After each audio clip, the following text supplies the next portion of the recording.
Good afternoon, everybody, and welcome to another edition of the Indy's Trusted Servant Show on INSPIREsmall.biz. I want to thank Ryan Henry, the major domo of INSPIREsmall.biz, for giving me a coat hanger to hang my coat on and do these great interviews that I love doing. What is Indy's Trusted Servant? Well, that's me, Danny O'Malia. I do customer service training and keynote speaking about customer service as well as organizational culture. I learned all of that from the hand of the master, my late father, Joe O'Malia, back in the O'Malia Food Markets days, and actually even before that from the age of 9 when Dad had a small grocery store in Broad Ripple.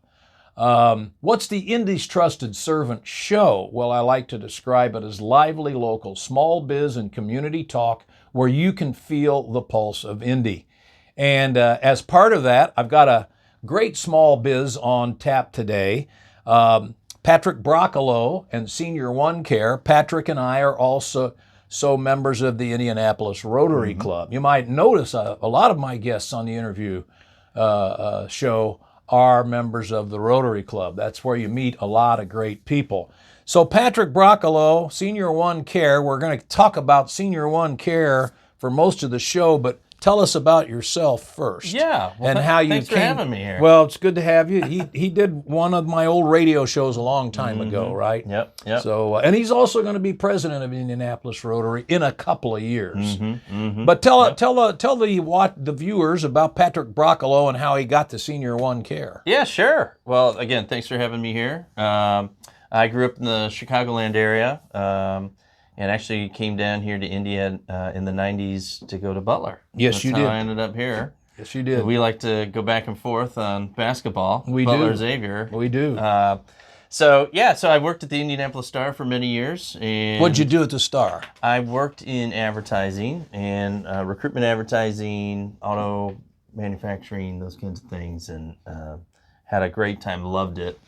And met my beautiful wife, who is a Xavier grad, by the way. I forgot about that. Good for her. Yeah, right. So we got married. And what'd you major in at Butler? I was in marketing. Marketing. Okay, and that got you to the Star. Got me to the Star, yeah. So really enjoyed doing marketing and advertising, and I like to talk to people, as you know sometimes. Yeah.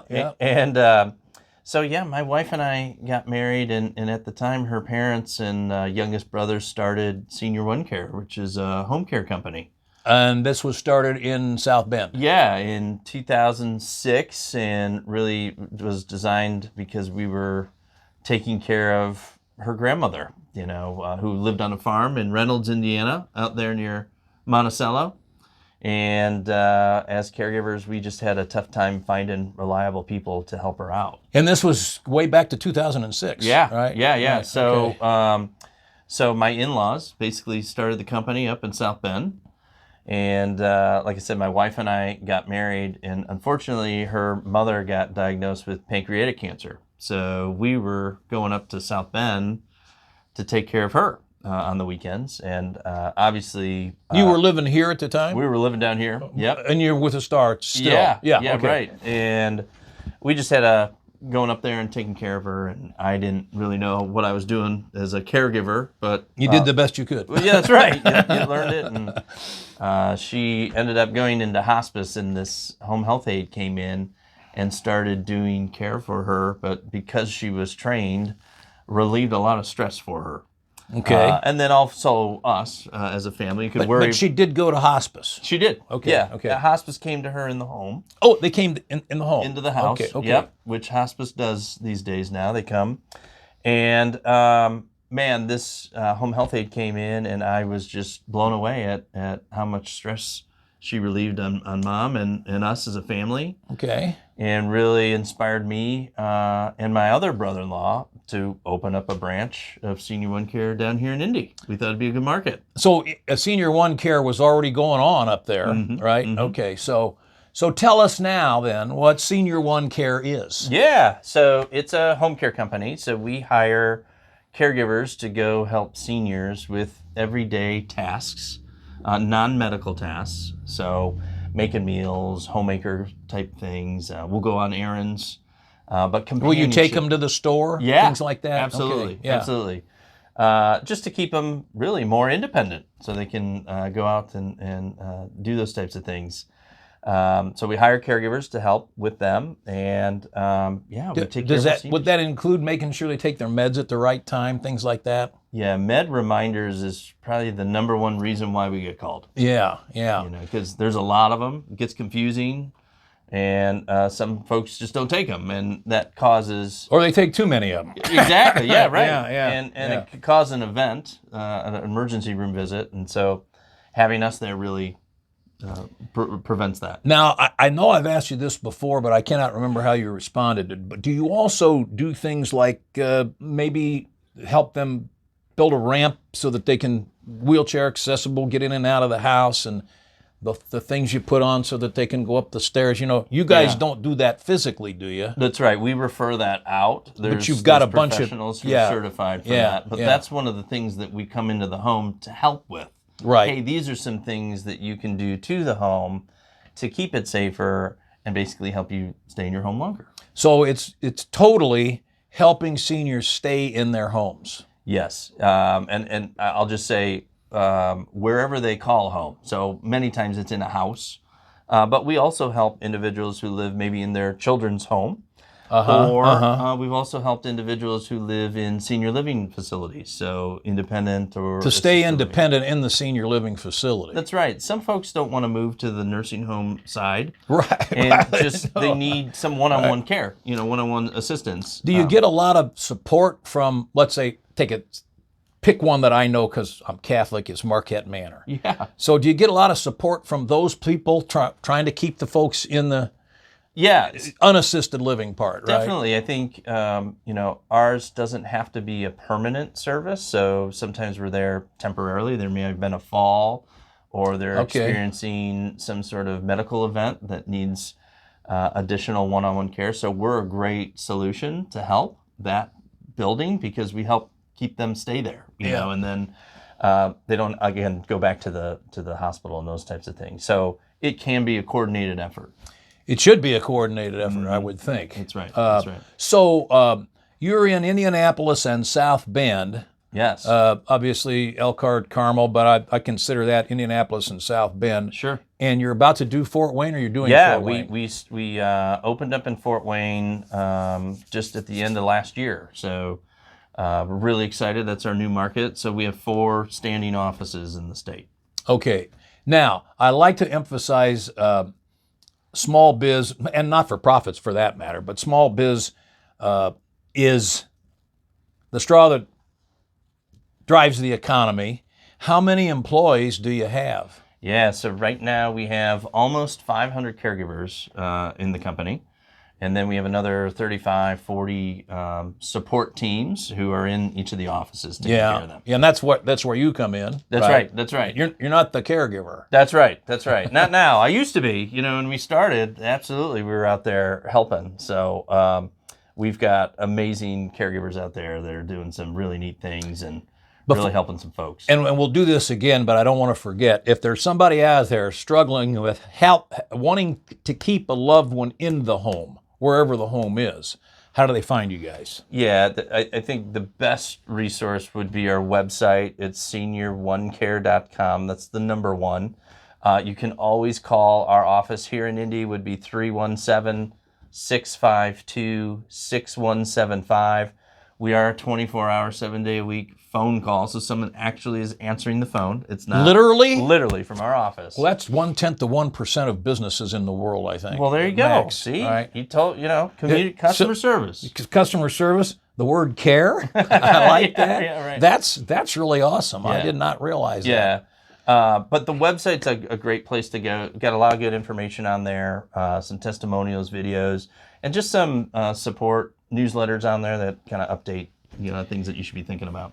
Are there a lot of other companies doing similar things to you?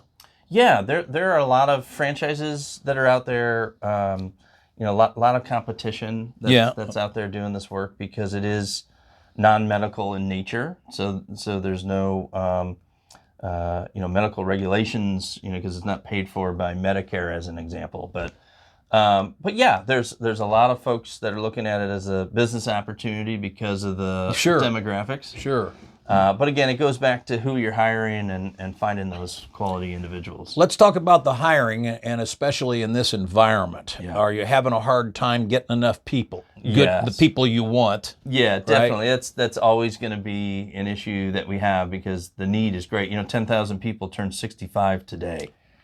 And that's going to keep going for every day this year. It's just going to go up, up, up. So there's never going to really be enough people to serve. However, one of the things we did about 8 or 9 years ago, we opened up our own school. So we have a training school. Oh. And we're teaching people to become certified nurse aides.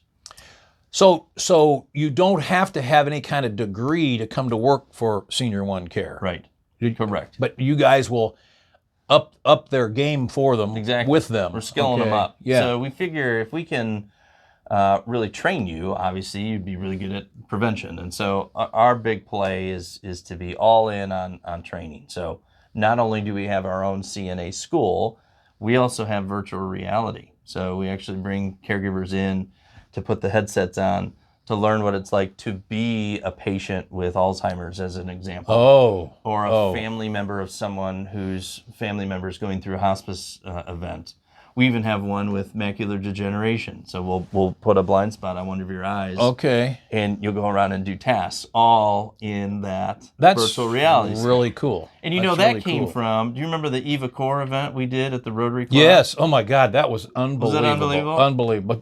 Talk about that. Well, Eva Core came, she's a Holocaust survivor, and she had a group out in Terre Haute, I believe is where it was. Yep.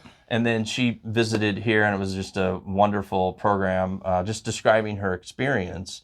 But in the back, they actually worked with a local TV station, I believe, who created a virtual reality headset experience where you could actually go and look around the campsites, where she was. So they actually went out. The concentration camps. Yeah, they went out to the camps in Germany and looked at those. So anyway, that actually was one of the inspirations that we had was, hey, can we create an experience to train people using virtual reality? Oh, okay. From that speech, that was a really that led you to. That's really great. Well, your mission is I love your mission. I don't know if I've shared you, but my younger brother has Alzheimer's. My mom had Alzheimer's. And my mom came up from a family of 9, and 3 of them had Alzheimer's. Okay, so there's a lot of genetics involved in that. And my brother's in a nursing home, and I don't think he could have stayed in his home any longer than he did. And one of the things was, and maybe you can comment on this, and we had the same problem with my mother back in the day. While he was still as ambulatory as the average person, and my mom too, they would walk away from the house if somebody wasn't there watching them 24/7. And we used to get calls from the Carmel police. My mom and dad lived at 131st and Keystone, and they'd say, "We picked your mom up at 106th and Keystone. We're bringing her home." And my dad couldn't go to work, and so comment on that particular aspect. That's where you guys might come in. That's absolutely right? One of those things that we do, and we help a lot of families with that. Because, like you said, physically at times they're in really good shape. It's just for a while helping them. Yeah. And so we can be there to what we say cue or redirect, or we'll go with you for that walk around the block. There you go. And so you're still getting your exercise. Just in a case like that, I assume that your caregivers also would play card games with them, or watch TV with them, or take a walk with them, or whatever it is they wanted to do. Absolutely. Right? Yeah. To me, it's the activity. It's the fun aspect, and that fits into that companionship category, if you will. We really just want to hang out with you and have a lot of fun. So many times we had a individual who had Alzheimer's, who had twin grandsons, brand new twin grandsons, who lived on the other side of town. Yeah. We just drove her over to say hi. If we weren't there, she wouldn't have had to be able to go. She would have been isolated in her home. Now, with us just simply driving her over to see her family, she's more independent. How did you handle COVID from the standpoint of whether you were allowed to go into a home for a while. How did that work? Yeah, so we have a percentage of our business that we talked about where we're in facilities, and so that tailored off a lot. Obviously, when the facilities closed off, we were able to go in a little bit longer than most because we have a higher level trained caregiver. And you had relationships with the institutions as well. Absolutely. Right? So that was definitely in effect at the beginning of COVID. Yeah. In the homes, we really had to look at our business model and say, how can we have less people going into a house? Just because at that time, how it was spreading and how quickly it was spreading, we were still learning while we were serving. So luckily, because we had that school, we had access to a lot of PPP supplies. So the N95 masks, the gowns, the gloves, we had already had part of that as our infrastructure. So we were able to supply our caregivers with a lot of supplies to keep them safe, but also the client safe. Now, this is a COVID question. So now, are your people that go into the homes, are they wearing masks now? We are. We're still wearing masks. Okay. And the thing about COVID is, even though you're vaccinated and boosted, you're still a carrier of COVID. So many of the folks that we have, that we work with, are also vaccinated as well. But if we brought that in, there's more conditions, health conditions that they have that it can, eventually potentially be hard. And then we want to again try and prevent that hospital stay. Are any of the caregivers starting to say, how long do we have to wear these darn things? Not really in the health space, not really, because it's more of a we're wearing it for someone else rather than themselves. But to your point, wearing a mask for 12 hours it's no fun. It's not fun. No. But again, we're working really closely with the CDC and the Department of Health in each of our counties on what's safe and what's not safe, and also with the families. That's what it's about. Back to the education point. Yeah. So I'm sitting out there and I'm looking for work. Mm-hmm. I'm not even thinking of home health care necessarily. Yes. But I watch this, or I get on, you tell, somehow or other I find out about you. Should I apply for the job? Yeah, absolutely. I mean, I'm not a felon or anything. That's okay, right. Sure. I mean, Dan, we've talked in the past. I really believe we're all wired to help other people. We just may do it in different ways. Yeah. And to your point, a lot of people don't even know this profession exists. They think of it as more of a volunteer, And so a lot of times I'll get individuals to say, "Wait, you're paying me to take care of somebody else?" Yes. Yeah. That's exactly right. Be like in some cases, it'd be like getting paid to play baseball. So right. getting paid to do something that I would like to do. Right. Absolutely. So if you're a kind of a social person, and maybe you're looking for companionship too, especially with 100%. COVID, right? So early retirees, I would say, are individuals that are looking for something to do and they want to just be with other people. This is a great one-on-one, low-stress type profession, if you will. The other thing I would say, Danny, is probably my future workforce. You're currently working right now. You're working at a restaurant. You're working in retail. Those would probably be two areas that or you're a teacher maybe. You've been used to serving people. You're serving already, people, right? And it's really stressful right now because there's not enough people at your work site.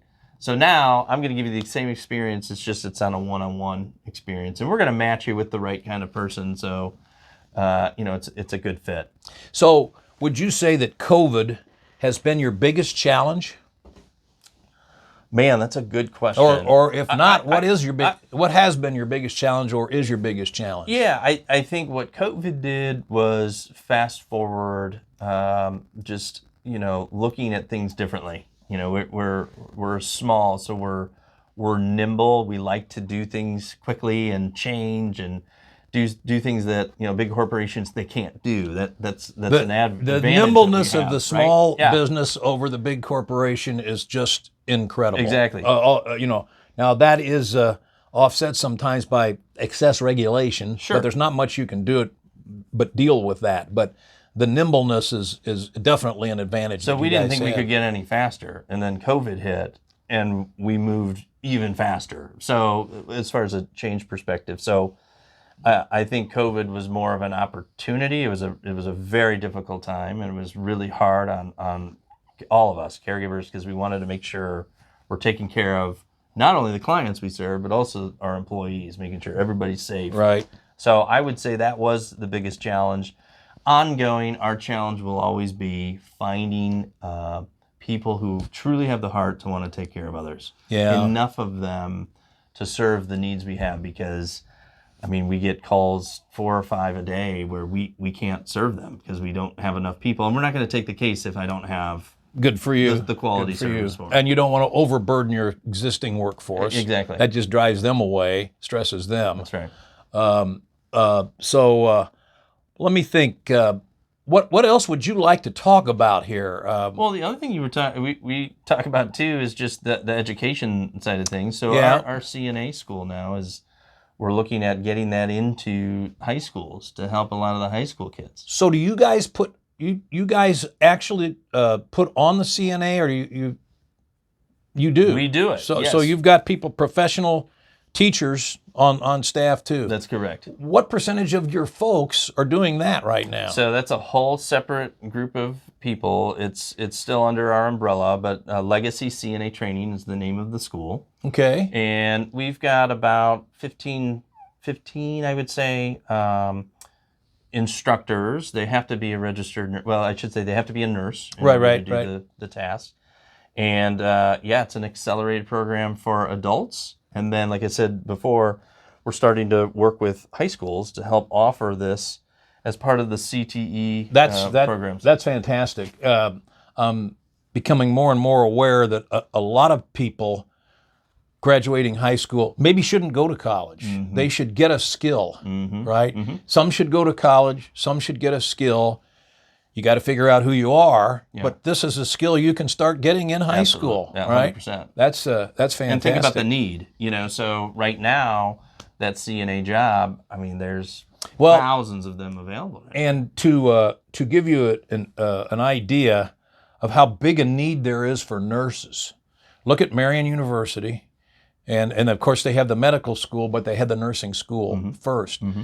Xavier, they didn't start their nursing program till about 10 years ago, and now it's the largest undergrad degree by numbers Is it at really? Xavier. At Yes. Xavier? Wow. Yes, it's huge. It is And huge. then Ivy Tech and IU Health just inked a deal to supply, more funding to help get more instructors to help teach nursing. And back to your statistic about how many people turn 65 today, right? Right. And that all feeds into that. So that's a growing area that people might want to take a look at, and you guys can help with that while they help the folks stay in their homes. Exactly. So the way we look at the job is I'm helping give you soft skills to be a better medical practitioner. So, if I think about where healthcare is going, it's probably going to be in a house, versus in a facility.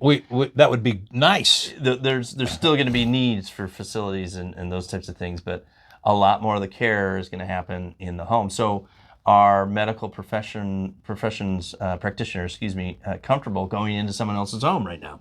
We can provide that help, because there's a lot. When you go into somebody's home, you can look at environmental things that need to be there to help assist somebody. Like the obvious is the ramp thing. Sure, yeah. But again, grab bars. and those I kinds of things. might say anybody out there watching that does that kind of work might want to get a hold of you guys as well. Absolutely. Right? Yep.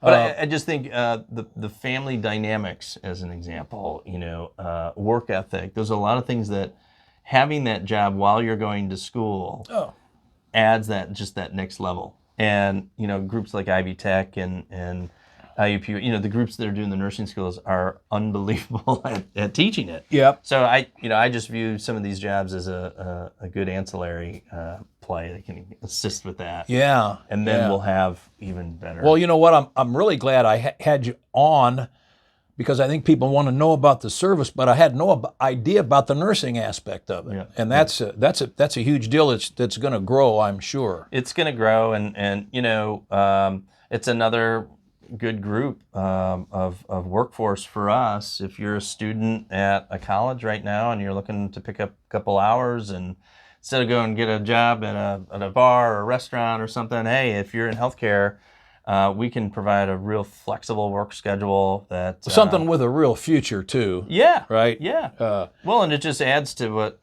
your resume will look like in your future job.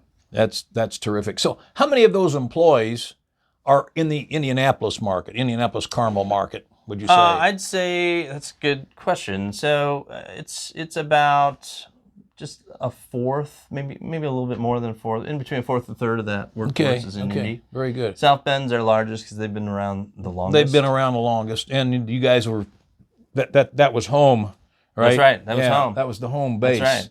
But Indy and Fort Wayne will start to get larger, obviously, just because of the city. The size of the city is really important. Well, so. You're in three great areas, and my hat's off to you guys for what you've done and what you will continue to do. My hat's off to you for being future president of the Indianapolis Rotary Club too, because I know it's not just the year you're president. I know you got to work like a dog before, and you even got to work like a dog afterwards. So. That's right. Well, that's a servant's heart. That's right. I Rotary's important to me, important to all of us. But Indy Do Day, I think we've talked about in the past, just getting people out and taking care of others. Again, that volunteer side. Yep. Man, you do it once, you just get that bug. You want to go do it again. So I'm excited to work. Well, hats off to you for that. Yeah. And give everybody the website and what else in the email or whatever you want to give them for Senior1Care. Absolutely. So just www.senior1care.com. It's the number 1, not spelled out. Great resource for you, not only for your loved ones, but if you're looking to get in a career and taking care of others, this is a great place to start. I hadn't thought about the career building start part of it and the nursing thing most specifically, but now I know. So I have a niece that went through the nursing school at Marion, and she couldn't be happier with her career. Right. And so I've even got a nephew who went to nursing school at IU, and it's a nephew. I mean, guys are becoming nurses. Absolutely. So, absolutely. There you go. Well, Patrick, Danny, you should. I'm looking for people. If you want to be a caregiver, I'd be your. I got your some most people elderly. Who would love to have you come. No, I have a lady. She's 86 years old. Who's a caregiver. She works 12 hours a week.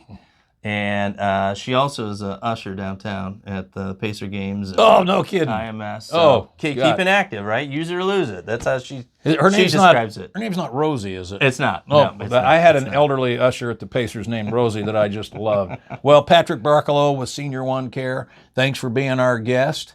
Next week, our guest will be the illustrious Kareem Abdul-Shabazz of IndyPolitics.org, one of the most interesting people in this city and the only Muslim libertarian lawyer that I know. So we'll see you next week on the Indy's Trusted Servant Show. Thanks for listening, or thanks for watching.